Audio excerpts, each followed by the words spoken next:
지금 보니까 한동훈 전 대표가 오늘부터 사흘간 대구 행보 좀 시작한 겁니까? 어떻게 된 겁니까? 오늘 대구 출발했을 겁니다. 아, 출발했습니까? 예. 결국에는 뭐 27일 날 12시로 예정된 서문시장 방문이 하이라이트가 되지 않을까 그렇겠죠. 싶은데 네.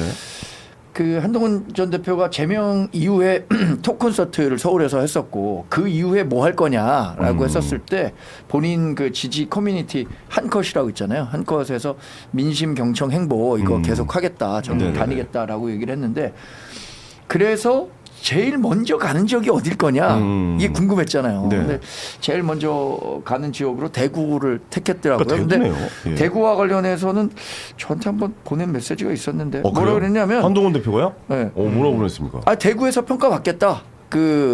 좀 피하지 않겠다. 대구에서의 평가를. 그럼 대구 쪽에 나가는데 출마한다는 얘기예요? 아니 그러니까 대구에서의 민심의 평가를 받겠다는 거지. 대구 출마를 하겠다는 건. 이거 출마 그건 선언 아니고. 아닙니까? 아니, 거의? 그러네요. 아니. 네. 대구가 보수의 심장이고 성지라고 하니까 네네네. 대구에서 한번 어떤 이야기들을 하시는지 들어보겠다는 거고. 전 출마지는 결국에는 뭐 영남권이 될 건데 마지막까지 한동훈 전 대표가 지금 무소속으로서 갖고 있는 제일 큰 장점은 몸이 가볍다는 거거든요. 네네네. 다른 주요 정당이 공천을 다 확정한 상태에서 본인이 선택할 수 있는 게 장점이라면 장점이거든요. 그렇기 때문에 끝까지 뭐 어느 지역에 출마하겠다라는 것을 먼저 밝히지는 않을 것 같아요. 그리고 최근에 돌아가는 정치 상황이 아주 묘해서 어쩌면은 서울에서도 보궐선거가 나올 수도 있겠다라는 생각도 들거든요. 네네네. 그건 뭐 나중에 얘기할지 모르겠지만 신동욱 의원이 지금 서울시장 선거 네. 들썩들썩 하는 거 아니에요? 근데 그 오세훈 시장 컷오프 서울도 여의도에서 지금 막 나오고 있어요. 네네네. 그냥 아예 경선 기회를 안 주겠다 오세훈 시장에게. 오늘 국민일보가 보도했는데 저 신동욱 의원에게 대해 서울시장 네네네. 주면 서초 을이 또 공석이 될 수도 있고 그러네요. 여러 가지 가능성들이 있기 때문에 뭐 한동훈 전 대표가 먼저 특정 지역에 난 여기서 출마한다라는 얘기를 할 것 같지는 않습니다. 그러면 거의 뭐 재보선 출마를 뭐 가닥을 잡은 겁니까? 출마는 전 이제 거의 굳혔다고 봐요. 거의 굳혔다고 봅니다. 왜냐하면 출마하는 거 기정사실이다. 2월 20일에 내놓은 장동혁 대표의 메시지가 네. 한동훈 전 대표의 출마를 기정사실화했다고 봅니다. 2월 20일에 장동혁 대표가 무죄 추정의 원칙이 윤 전 대통령에게도 적용된다. 다른 곳에서 활동하는 사람들 국민의힘으로 뭉쳐서 우리 지원해 달라 이렇게 얘기를 했는데 이게 국민의힘이든 아니면 보수 지지자든 간에 거기에는 동감하지 못하는 사람들이 분명히 있거든요. 윤 전 대통령과의 관계 뭐 이런 것들에 대해서 그러니까 그 지역으로 장 대표가 가겠다라고 하니까 나머지 지역들에 대한 분명한 자기 세력이 뭉칠 거다라는 측면에서 자신감 얻었을 것 같은데요. 알겠습니다. 김성환 평론가께서는 어떻게 보세요? 한동훈 전 대표가 대구를 움직이는 거, 일단 제일 먼저 움직이는 곳이 대구잖아요. 장동혁 대표가 서문시장 가서 뭐 행보를 했는데 좀 사람들이 많이 안 몰렸다, 뭐 이렇게 이야기를 했는데 한동훈 전 대표는 좀 다른 모습을 보여줄까요? 어떻게 보고 계십니까? 별로 관심이 없어요. 아니 근데 누가요? 본인이 관심 없다는 얘기세요? 너무 많이 물어봤어요. 너무 많이 물어보고 너무 많은 사람들이 예상하고 저도 맨 처음에 장동훈 대표가 저렇게 하는 모습을 보면서 한동훈 전 대표가 대구로 가면 어떨까 이런 생각을 제일 먼저 꺼낸 당사자 중에 한 명이거든요. 그렇군요. 예. 그러니까 차라리 다른 데 가지 말고 보수의 심장이라고 하는 대구에서 평가를 받아라. 근데 당선되기는 어려울 거다. 대신에 거기에 가서 헌신하고 희생한다는 거 그리고 자기를 던진다고 하는 의미가 정치적으로는 나중에 가서 지더라도 이기는 효과로 이어질 수도 있고 만약에 대구에서 한 20-30% 이상의 득표를 한다고 하면 가능성이 보이는 거잖아요. 그러니까 차기 전당대회에 출마한다 하더라도 그래도 대구에서 이 정도 득표를 했는데 한 전 대표를 함부로 무시하지 못할 거다. 뭐 이렇게 생각을 했는데 말씀하신 것처럼 대구 처음 얘기 나오다가 그다음에 부산 얘기 나오고 그러다가 지금 서초까지 얘기를 하시는 거 보니까 계속 어디 나올지 지금 재고 있는 것 같은데요. 그러니까 물론 이게 이제 관심이 그만큼 많으니까 이런 얘기들을 할 수 있지 않을까 싶은데 근데 너무 길어지면 또 이거 피곤해요. 그렇죠. 맞아요. 예. 그러니까 구도가 아직 안 만들어져서 그렇긴 왠지 좀 한데 눈치 보고 있는 듯한 느낌이 들잖아요. 계속 좀. 그래서 그 기회가 된다고 하면 네. 제가 볼 땐 너무 시간 끌지 말고 좀 먼저 선수 쳐가지고 그냥 탁 이렇게 선점하는 효과를 누리는 것도 저는 필요할 것 제가 같아요. 옆에서 참모로서 조언을 드린다면 네. 마지막까지 제거해야 됩니까? 그럼요. 뭐 승리 가능성 살펴보고 다른 사람들의 대진 보고 아까 말씀드렸지만 무소속으로 제일 장점이 뭐예요? 거대 정당들은 언제까지 공천을 마무리한다라고 정해져 있잖아요. 그러면 그걸 보고 내가 선택할 수 있는 장점이 있는데 왜 그 혜택을 버리느냐 이거죠. 그래서 저는 마지막까지 어떤 지역에 내가 여기 가서 가겠다라고 섣불리 얘기하는 것은 오히려 좀, 섣부른 행동이다. 알겠습니다.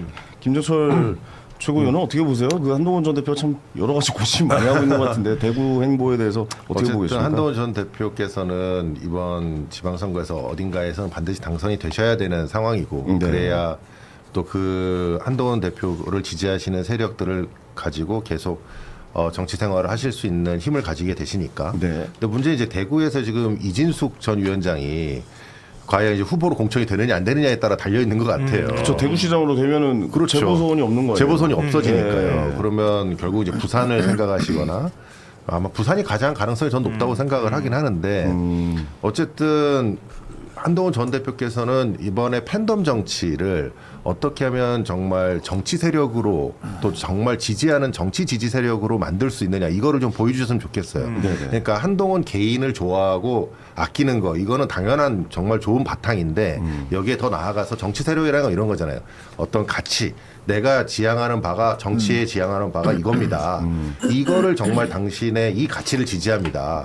그리고 당신이 이 가치를 어긋났을 때에는 이거를 비판하겠습니다. 이게 이제 그 만들어져야 된다고 생각을 하고 네. 그렇게 해서 지금에 있는 국민의힘과는 좀 다른 색깔로 또 좀 더 올바른 방향으로 좀 제시를 해주시는 그런 어떤 정치 지도자로서 자리매김하시기를 진심으로 기원합니다. 알겠습니다. 근데 같은 당 같아 보이시는데요. 말씀하시는 거 보니까. 아니, 근데 덕담을 해주셨어요. 아니, 정말 좋은 말씀이에요. 아니, 저 진짜로 저도 그런 개인적 생각을 가지니까요. 팬덤을 네. 어떻게 정치 세력화 할 거냐. 팬덤이라는 것은 또 굉장히 만들어지기 어렵지만 네. 한 번에 또 깨지기 쉽거든요. 만들기는 어렵지만 깨지긴 쉬워요. 근데 그것을 정말 가치를 같이 하는 공동체 성격으로 만들어낸다면 그거는 정말로 무시할 수 없는 정치 자산이 되는 거죠. 저도 지금의 팬덤. 그래서 과거에 그런 말씀 했던 기억이 나요. 아니 위드훈이라는 강력한 팬덤 있잖아요. 근데 그분들 가운데 국민의힘 당원이 아닌 사람들이 더 많은 것 같더라. 최근에 와서 본인에게 저 이번에 당원 가입했어요. 라고 얘기하는 사람들이 많은 걸 보면 이분들이 본인을 이렇게 좋아하기는 했지만 정치적인 목소리를 대변하는 역할을 하지 못했다는 거죠. 근데 지금 그런 사람들이 많이 늘고 있거든요. 그러니까 그런 정치 세력화하는 거는 아주 중요한 일이죠. 알겠습니다. 예. 아니 뭐 영남에서 어떤 평가를 받느냐가 매우 중요하잖아요. 네, 국민의힘 결국 중요하죠. 대구 경북의 여론을 어떻게 움직이느냐가 매우 중요하기 때문에 그래서 사실 대구를 가는 측면이 있을 것 같고요. 두 분 말씀대로 한동훈 전 대표에 대한 국민들의 고정관념이든 본인이 그동안 만들어왔던 이미지가 있단 말이에요. 뭐라고 해야 되지? 그러니까 강남 출신에 고생하지 않고 그냥 소년 등과해서 홍준표 전 대표의 경우에는 무슨 문재인의 사냥개라고 하던데 그러니까 국정 2인자까지 갔다가 검사 생활 오래 네. 하시고. 그리고 계엄에 반대하고 탄핵에 찬성한 사실 맨 마지막이 제일 큰 사실은 정치적 어떤 저는 가치에 해당이 된다 이렇게 보는데요. 그러니까 그렇게 한동훈 전 대표가 그 이미지를 만들어 오긴 했지만 아직도 국민들 사이에서는 그 이전의 이미지가 너무 강하단 말이에요. 그걸 어떻게 털어낼 것인지 그냥 지난번 총선처럼 2조 심판론 외쳐가지고 그냥 이재명 대통령 싫어 뭐 이런 거 가지고만은 안 된단 말이에요. 이제 자기 실력을 이제 보여줘야 돼요. 그렇죠. 메시지가 있어야죠. 네. 그래서 새로운 보수 가치가 뭔지 보수 진영 내부에서도 공감을 좀 얻을 수만 있다고 하면 그 다음에는 확장하기가 굉장히 쉽거든요.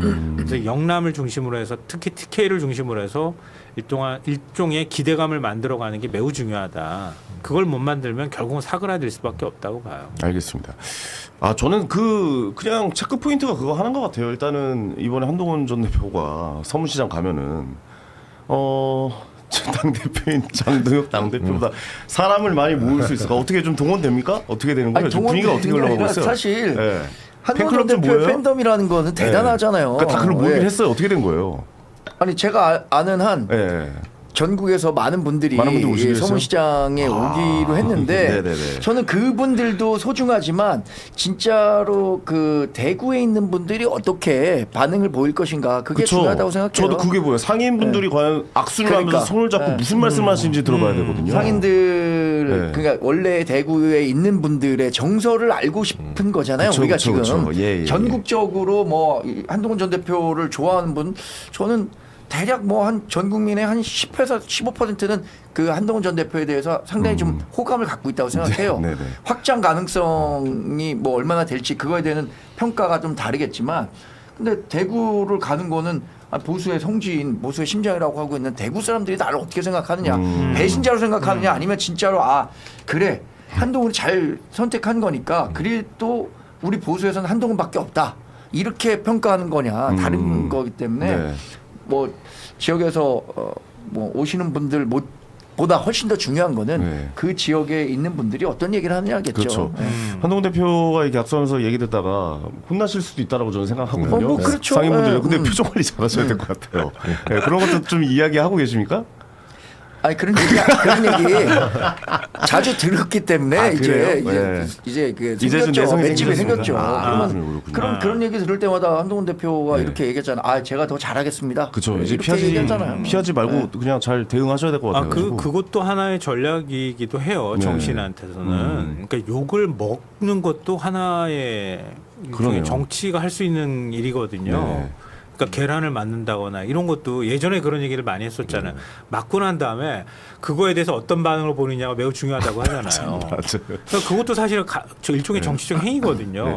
그러니까 한동훈 대표가 가서 상인한테 쓴소리를 듣고 어떤 반응을 보이느냐, 오히려 반응을 어떻게 보이느냐가 저는 훨씬 중요하다고 그렇죠. 생각해요. 궁금합니다. 그 모습이. 네. 예, 근데 장동윤 대표가 가지고 쓴소리 막 듣고 옆에서 대통령 윤석열 뭐 이거 듣고 왔잖아. 지난번에. 무슨 식으로 했잖아요. 이렇게. 네. 예. 그러니까 한 전 대표에 대한 반응도 그렇게 전 썩 좋을 거라고 생각하지 않아요. 근데 그걸 극복해 나가야지. 네. 극복하는 모습을 보일 때 희망이 생기는 거거든요. 그렇습니다. 저도 시사를 좋아하는 사람으로서 이런 장면 되게 좀 기대가 됩니다. 이 기대감만으로도 어느 정도 성공은 아닌가라는 생각도 들기도 해요. 그래서 한번 어떤 장면이 나올지 한번 다 같이 보고 또 나중에 또 이야기 한번 나눠보도록 하겠습니다. 이 주제는 넘어가도록 하고 계속 국힘 얘기를 좀 안 할 수가 없어요. 네. 국힘 지금 이제 돌아가는 판을 보니까 그러니까 윤어게인 세력으로 6.3 지방선거를 치를 것이다라고 거의 뭐 예상이 됐고 이제 뭐 확정된 것 같고 뭐 오늘 얘기 들어보니까 뭐 중진들도 모여가지고 뭐가 이야기를 한다라고 이야기를 하고 또 소장파 그룹 대안과 미래가 비공개 회동을 갖고 의원총회에서 비밀 투표로 절윤 여부를 결정하자라고 뜻을 모았다고 하는데 만약 비밀 투표 이루어진다면 어떻게 되는 겁니까? 이게 절윤이 되는 거예요? 아니면 이거 그냥 네 여러분의 의견 잘 들었습니다 하고 또 넘어가는 거예요? 글쎄 뭐 투표까지 이어질지 모르겠어요. 의총은 소속 의원 10분의 1 이상이 의총을 소집 요구하면 네. 해야 한다는 게 당원 당규에 있는데 네네. 그 안건을 통해서 뭐 붙여야 한다 이런 거는 임의적인 사안 같거든요. 그러니까 그 원내대표단이 뭐 결정할 내용이라고 보고 저는 2월 20일에 내놓은 장동혁 대표의 메시지 또 23일 의총에서 마지막에 했다는 메시지를 보면서 장동혁 대표는 이제 본인의 갈 길을 확실히 정했다. 자기가 여기서 지금 다른 길로 간다고 하더라도 그 본인을 비판했던 사람이 결코 나를 다시 찍진 않을 거다. 네. 이런 생각하고 있는 것 같아요. 그러니까 지금 가는 노선은 이른바 뭐 강성 지지자들 있잖아요. 윤석열 전 대통령에 대해서도 옹호하고 있고 뭐 부정선거와 관련해서도 강하게 의문을 제기하는 사람들 이런 사람들이 본인의 핵심 지지층이고 그 사람들만 데리고 와도 내가 당권을 유지하는 데 문제 없다라고 판단한 것 같습니다. 근데 결국에는 선거라는 거는 우리 당원들만 하는 게 아니잖아요. 2월 23일 날 그 의총 말미에 무슨 얘기했냐면 윤석열 전 대통령을 지지하는 사람들도 국민의힘이 안고 가야 한다라고 하는 의견이 70%다. 이 얘기했단 말이에요. 어디서 나온 거예요, 그거는? 그거는 네. 어디서 나온 거냐면 70%가 안 그래도 저도 여의도 연구원에서도 했었고 뭔지 또 모르겠네요. 하나는 그 MBC. 방송 3사 MBC에서 한 여론조사에서 그 얘기를 했었어요. 그걸 한번 그래요? 물어봤는데 네. 매우 동의한다, 뭐 동의하는 편이다가 70% 가까이 나왔기 때문에 그 얘기를 한 거죠. 네. 근데 우리 당이나 아니면 보수 성향을 갖고 있는 사람이라고 한 사람이 전체 응답자 가운데 몇 %나 되겠습니까? 한 20%될 거예요.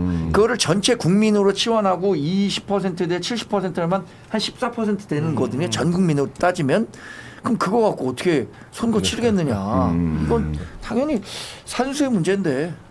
저 이번에 어쨌든 이 국민의힘의 내분이나 이런 것들을 보면서 개혁신당이 정말 잘해야겠다 이런 생각을 합니다. 지금 사실은 민주당이 프레임을 짜놓은 것도 아닌데 사실은 국민의힘 스스로가 프레임에 갇혔어요. 이제 친윤이냐 절윤이냐고 하는 그 프레임에 완전히 갇혔는데 그 프레임에서 지금 빠져나올 기미가 보이지 않습니다. 그리고 빠져나올 수도 없을 것 같고 그러다 보니까 국민들에게 정말 합리적인 가치를 대변하는 보수를 누가 대변할 것이냐 그런 측면에서 개혁신당이 굉장히 더 열심히 노력해야겠다라는 생각을 하게 되고요. 네.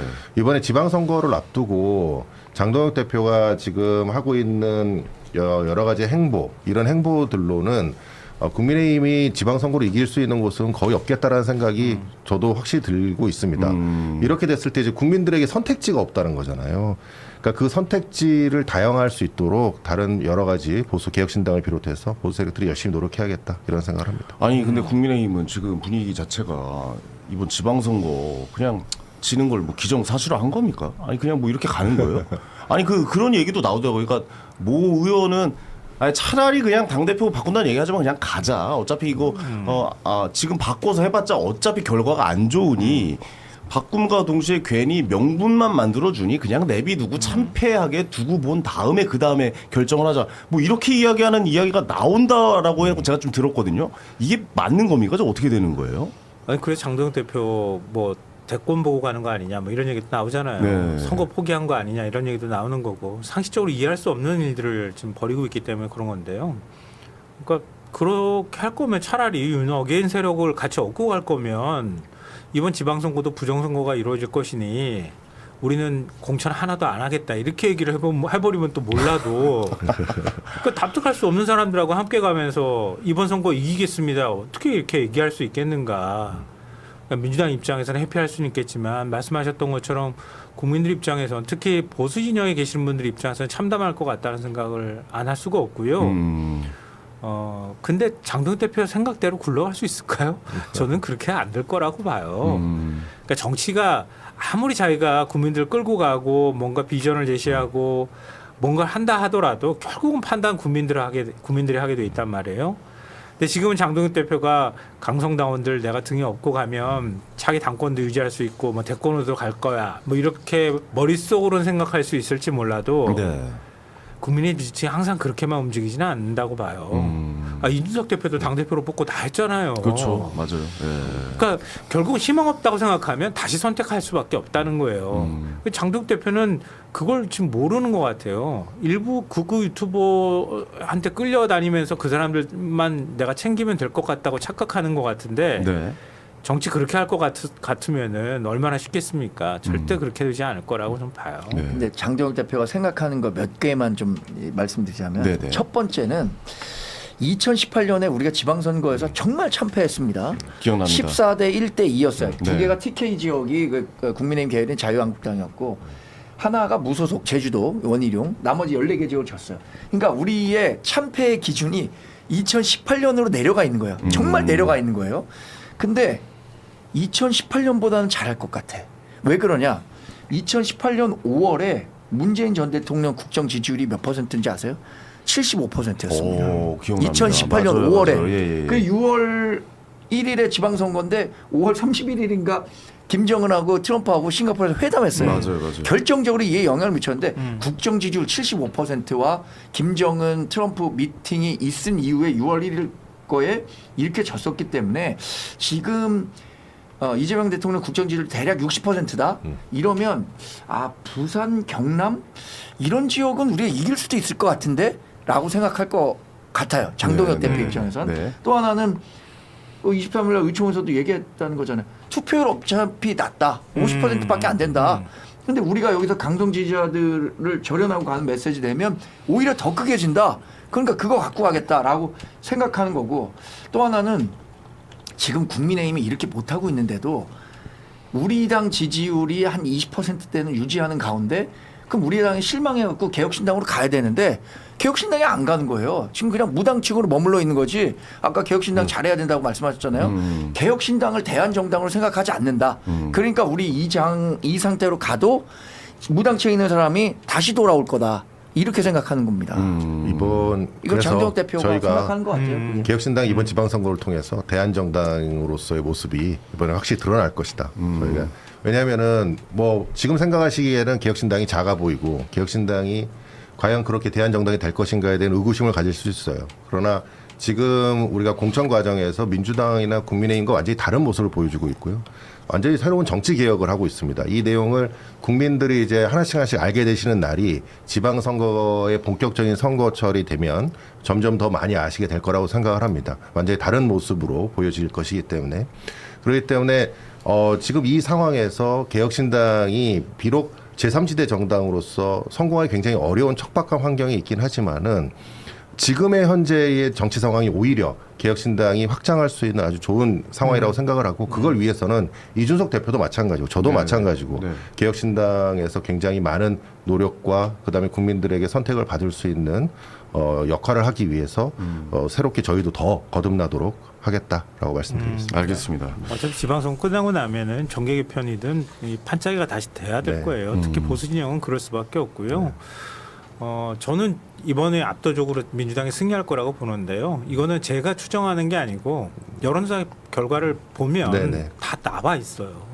그러니까 계엄 이후부터 중도층은 계엄에 대한 그러니까 계엄의 내란이라고 하는 인식 그리고 민주당을 지지하는 성향이나 특히 민주당보다는 이재명 대통령 국정수행을 지지하는 거나 이런 것들이 60%가 거의 흔들려 본 적이 없어요. 지금도 역시 그건 굳건하거든요.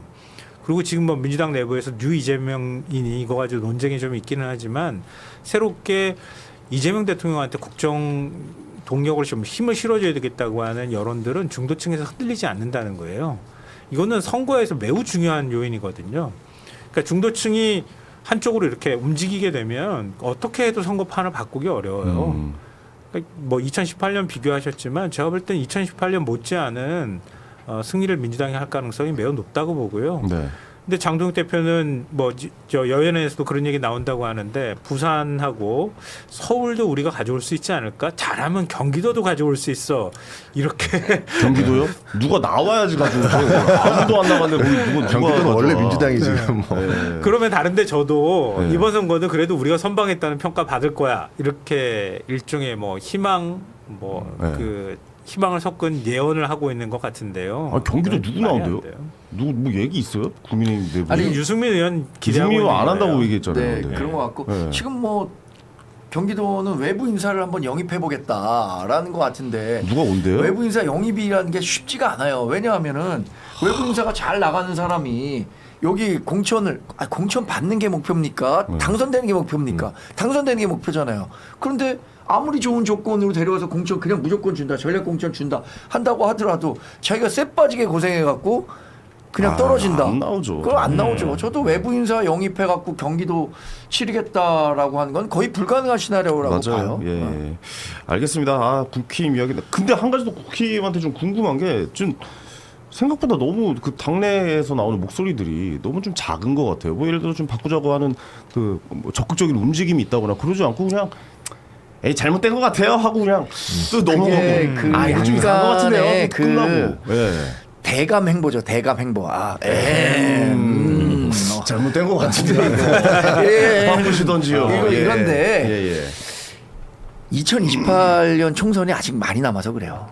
2028년 총선이 2년 남았는데 총선이 많이 남아서 그렇다. 이게 2년이라는 시간이 많이 남았다면 많이 남은 거고 짧게 남은 건 짧게 남은 건데 현역 의원에게는 아직 많이 남은 거예요. 저같이 정치를 준비하는 사람에게는 야 이게 2년밖에 안 남았다. 나 좀 조급해지는데 빨리빨리 뭐 해야 되는데 이렇게 생각하지만 현역 의원들은 기득권이 있으니까 아직 내가 뭐 나서서 여기서 뭐 얘기했다가 누가 나중에 공천권 갖게 될지도 모르는데 지금은 침묵한다. 괜히 내 스펙에 스크래치 될 뭐 필요 스크래치 없다. 날 필요 없다라고 네. 생각하기 때문에 조용히 있는 거고 지금도 공천이라는 거는 단체장하고 시의회, 구의회 이런 거 군의회 이런 데인데 자기가 오히려 공천 걸 갖고 있지 공천 당하는 입장은 아니잖아요. 그러니까 조용히 있을 수밖에 없는 거죠. 일단 내일 아니다라는 거잖아요 지금. 그렇죠. 내 집에 불이 난 건 아니다. 네. 옆집에 나는데 저기 우리 집에만 안 붙어붙길 바라고 있다라고 좀 생각을 해봐야 됩니다. 아니 그렇게 하면 안 되지. 집에 불이 났는데 내 방에만 불이 안 붙으면 된다고 생각하는 거지 지금. 집에 불이 나는데 아직까지 내 방에 불이 안 왔다. 그렇게도 생각을 해봐야겠네. 큰일이네 이거. 그 불은 무조건 내 방으로 올 건데 사실 그걸 생각을 못 하고 있다는 거죠. 언더 찐윤이니 뭐 이런 소리를 하잖아요. 영남권 중진들 진짜 무책임해요. 제가 보기에도 당을 구해야지 자기도 사는 건데 뭐 어떻게 됐든 나는 총선하고 아직 한참 남았고 지금 직접적으로 관계가 없어. 네. 그리고 영남 지역의 당원 구성 자체도 지금 윤 어게인 쪽에 많이 치우쳐 있는 것도 사실이란 말이에요. 내가 굳이 이 싸움에 끼어들어서 바른 소리 한번 했다가 당원들한테 역으로 욕만 많이 먹고 변하지도 않을 거라고 생각하니까 그냥 납작 엎드려 있는 거예요. 그러다가 나중에 한번 봐보세요. 뭔가 이제 변화해야 하거나 장동윤 대표 버려야 된다고 생각할 때라든가 뭔가 시기가 왔다고 생각하면 아마 엄청나게 들불처럼 일어날걸요. 그렇죠. 네. 이건 그 자기 살겠다고 하는 거나 다름없고 무책임한 거죠. 그러니까 국민의힘 당을 어떻게든 살려놔야 되겠다고 하는 소속감이나 책임의식이 있어야 되는데 그게 안 된다고 하는 거고. 중진들 오늘 모인다고는 하는데 무슨 특별한 얘기가 나올까요? 어떻게 보세요? 모이는 멤버를 보세요. 뭐 권영세 의원부터 네, 해서 뭐 나경원, 윤상현 의원, 윤상현 네. 등등 해서 그 멤버들이 장동윤 대표 그만둬라 뭐 이렇게 얘기할 수 있겠습니까? 저는 걱정이 6.3 지방선거가 예를 들어서 참패를 하면 충격을 먹고 나 완전히 혁신하고 개혁해야지 그리고 완전히 바꿔야지 이런 생각을 해야 되잖아요. 네. 근데 이미 이분들은 지방선거에 참패할 거 예상을 하고 있어요. 그러니까 참패를 해도 그 뒤에 시나리오까지 예상을 하고 있는 상태라서 개혁이 되지 않을 거예요. 바뀌지도 않을 거고 그 이후에 지방선거에서 국민들한테 선택을 받지 못했으면 뼈저리게 반성을 하고 완전히 당을 해체 수준으로 바꿔서 새롭게 정립을 해야지 다시 또 선택을 받을까 말까인데 6.3 선거 이후에도 거의 마찬가지일 것으로 예상이 됩니다. 네. 국회의원분들 중에서 아니라는 생각하시면 큰일 날 게 이게 사실 그 지방선거가 기초를 다지는 기초공사잖아요. 이거 꽤 지역세를 다지는 중요하죠. 거에 엄청난 중요한 선거인데 이거를 그렇게 단순하게 생각해서 아직 내 방에는 불이 안 왔으니까 이렇게 생각한다면 이거는 정말 큰 코 다칠 수 있다라고 생각이 되는데 의원 구성이 영남에 치우쳐 있고요. 네네. 영남은 그런 걱정 안 해도 되니까. 만약에 수도권 같았으면 그렇게 아마 못했을 거예요. 지금 대구 경북도 사실 지금 민주당의 그 왜 대구에서 굉장히 좀 세를 좀 크게 가지고 계신 분 계시잖아요. 그분 나오시면은 대구도 사실 대구시장도 간당간당하지 않아요? 김부겸 김부겸 전 의원님, 총리를 얘기하시는 것 같은데 저는 김부겸 전 총리 거의 나올 거라고 봐요. 네, 그러니까요. 아마 이재명 대통령이 전화하지 않았을까요?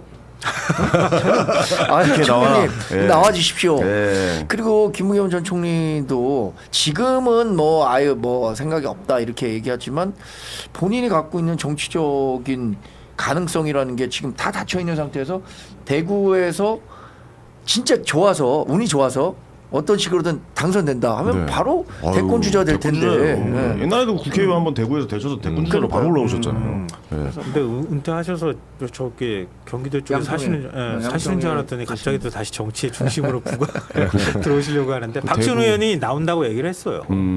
그래서 아마 본인이 나오라고 적극적으로 권유하는 것 같고요. 네. 근데 그것 때문에 사실은 지금 대구 경북 통합 특별법 이게 지금 무산이 된 거잖아요. 그것도 오늘 좀 난리 국민의힘 났었죠. 내부에서도 이게 논란이 있던 건데 저는 왜 이 좋은 기회를 날렸는지 모르겠어요. 그래서 송원석 원내대표가 나 그만둘 거야 뭐 이렇게 얘기를 했다는 거 아니에요. 오늘 그랬다는 거잖아요. 그걸 아마 걱정할 거예요. 지금 그 광주 전남은 그렇다 치지만 대전 충남 그리고 대구 경북이 이렇게 통합해 들어가면 김부겸 의원에 대한 그 득표가 어떻게 될지 사실은 예상하기 쉽지 않을 수도 있어요. 그거 걱정돼서 제가 볼 땐 판 깨려고 하는 거예요. 그럼 그 지역에 사시는 분들, 지역 발전을 학수고대하는 분들의 기대를 꺾는 거잖아요. 그러네요. 그러니까 당 지도부한테 최다선인 주호영 의원이 책임질 수 있냐 뭐 이렇게 얘기를 한 거 아니에요.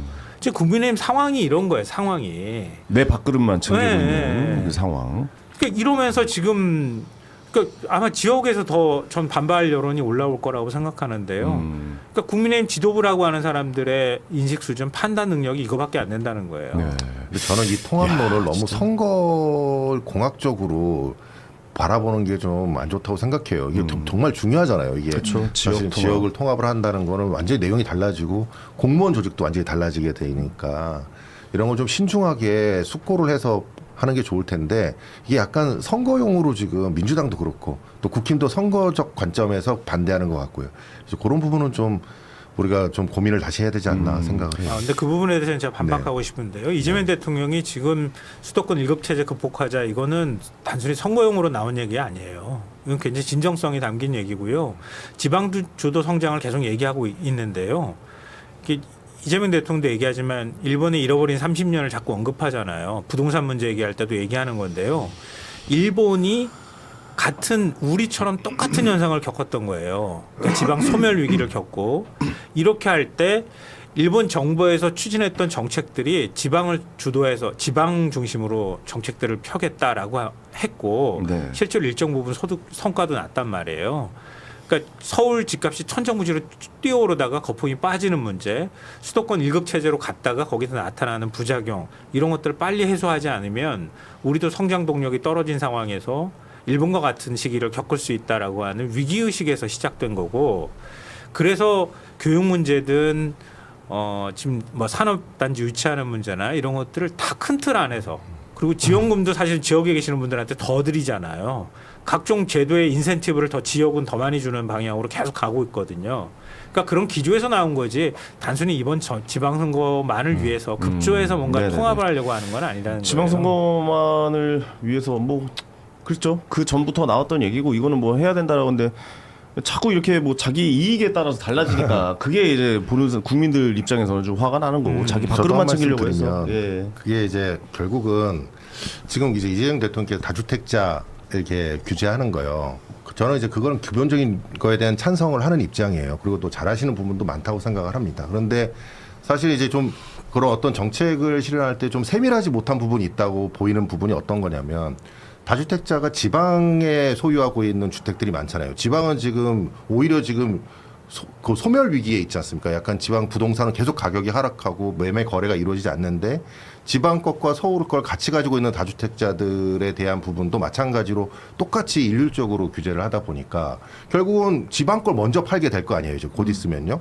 그러면 지방은 계속 지방 거는 계속 가격이 더 떨어지게 되는 효과를 발생하고, 이런 측면에서 약간 정책에 약간 모순되는 부분들이 좀 종종 보입니다. 그러니까 말씀하신 것처럼 지방을 성장시키겠다고 하는 것과 또 지금 현재 부동산 정책을 펴는 정책이 서로 맞지 않는 부분도 있기 때문에 그런 부분들을 네네네. 지적하고 싶은 거예요. 근데 이건 네네. 계속 논쟁할 부분은 아닌 것 그렇죠. 같은데 넘어가시죠. 예. 근본적인 문제. 부동산 얘기하는 오늘 한 3시간 떠들어야 됩니다. 아니, 부동산 네, 얘기. 저 지방의 있으니까. 집값이 떨어지는 게 문제가 아니라 네. 지방으로 안 가려고 하는 게 문제라는 거예요. 근데 그걸 그건 구조적으로 바꾸는 작업들을 해야 되는 정책적으로 거지. 지방 주택을 1주택으로 간주 안 하게 해주면 되거든요. 근데 그거 확대 안 하더라고요. 민주당 쪽에서. 아니 지역 네. 주택의 경우에 그 2주택으로 하지 않는 것들은 이미 하고 있어요. 이미 하고 있는데 일부 지역만 하고 그 있어서. 일부 지역 하는데, 그래서 강원도 평창 가보잖아요. 네. 강원도 평창은 일가구, 그러니까 그걸 주택으로 구분하느냐 구분하지 않느냐에 따라서 거의 똑같은 주택도 주택 값이 달라요. 10억 차이 네, 나요. 맞아요. 뭐냐면 네. 주택으로 처분 인정 안 되잖아요. 그러면 굉장히 비싼 가격이라도 사.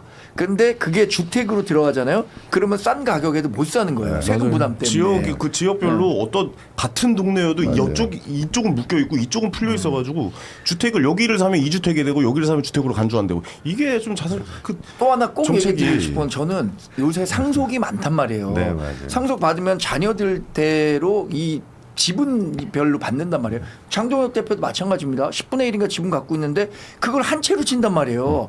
그 이 장도 대표 지분 좀 다주택자의 정리하라고요. 제발 좀. 아니 근데 지분 정리한다면 가족들끼리 정리하고 공격을 해야지. 그렇다고 네. 6채를 갖고 있는 건 좀 말이 안 되잖아요. 가족들끼리 이게 굉장히 복잡한 문제들도 있단 말이에요. 아, 저는 그럼 그래서 증여를 하든가 그러면. 상속하는 과정이든 뭐든 0.2채 뭐 0.5채 갖고 있는데 한 채 갖고 있는데 0.2채의 지분을 갖고 있다고 해서 이 사람은 2주택자야. 다주택 선택자 이렇게 하는 건 좀 문제 있다고 봐요. 이거 제도적으로 좀 바꿀 네네, 필요가 알겠습니다. 있습니다. 저희가 갑자기 왜 지역 부동산 얘기가 얘기 나왔기 넘어가요. 때문에 아, 죄송해요. 네, 죄송해요. 넘어가시죠. 예. 네. 갑자기 부동산 얘기가 나와가지고 저도 부동산 얘기하면 할 말이 좀 많아져서 죄송하다는 말씀 좀 드리겠고, 요 주제 넘어가겠습니다. 이제 중진들이 어떤 얘기가 나올지 오늘 또 모여가지고 또 오늘도 의원총회 하고 있죠. 지금. 요구했으니까 오늘 안 예. 열어요. 아니 오늘 안 할 오늘 거예요. 안 합니까? 오늘 안 열어. 어제 했고 네. 지금 필리버스터 기간 동안에는 누군가는 그렇지, 본회의를 그렇지. 지키고 있고 누군가는 얘기를 해야 되니까 그래서 알겠습니다. 예. 그걸 못 하고 3월 3일 이후에 3월 하겠다고 3일 한 이후에 거예요. 어쨌든 또 어떤 이야기가 나올지, 과연 어게인 윤 어게인 뭐 이런 식으로 계속 선거를 칠지 뭐 좀 국힘 이야기 계속해서 좀 전해드리도록 하겠습니다.